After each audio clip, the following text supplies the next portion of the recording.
बिस्मिल्लाहिर्रहमानिर्रहीम। पाक एलेनिक उर्दू टीवी से चौधरी जाज अहमद का सबकी खिदमत में सलाम। आज मेरे साथ इमिग्रेशन अमूर के सैयद मोहम्मद जमील साहब साथ मेरे बैठे हुए हैं और इंशाअल्लाह ताला आज हम आपको नए जो इमिग्रेशन के मसाइल हैं उस पर हम गुफ्तगू करेंगे। मेरे साथ कैमरे में अपना मिर्जा जुवैद साहब हैं। ये भी इनकी मेहरबानी है, इतने दूर से ये बेचारे यहाँ से तकरीबन 80-90 किलोमीटर जो है ना आना जाना इनका सफर होता है, तो वहाँ स्पेशल जो वहाँ से यहाँ आते हैं। तो आज मेरे भाइयों बहनों दोस्तों के शाह साहब आपको एक बहुत ही अच्छी जो मूवमेंट हुई है आज जो उस बारे में तफसीलात से आपको आगाह करेंगे इमिग्रेशन के हवाले से।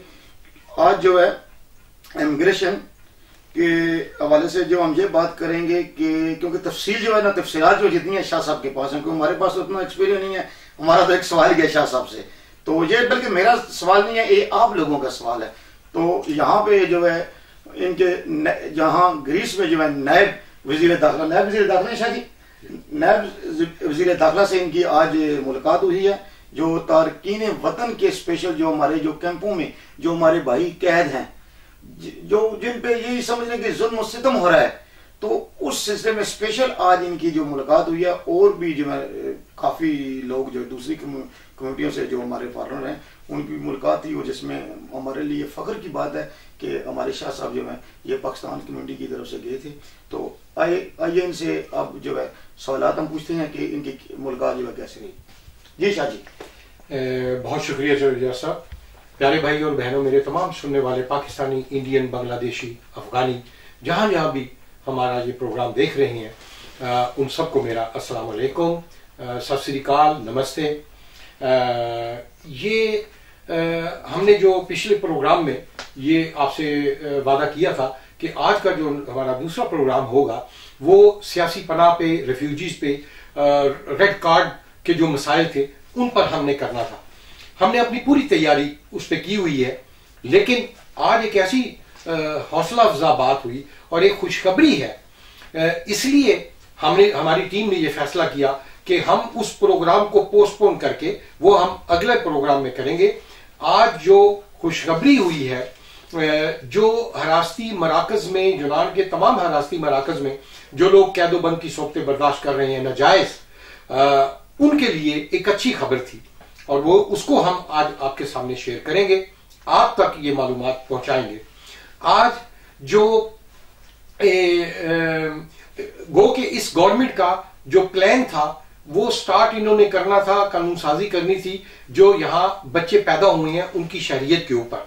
लेकिन क्योंकि ये जो मिनीदी कैंप वाला वाकया हुआ है, जो हमारे एक पाकिस्तानी भाई ने खुदकशी की थी चौधरी, उसकी वजह से इस गवर्नमेंट ने सारा प्लान चेंज करके इसको अब अवलियत दी है हरासती मराकज के मामलात को।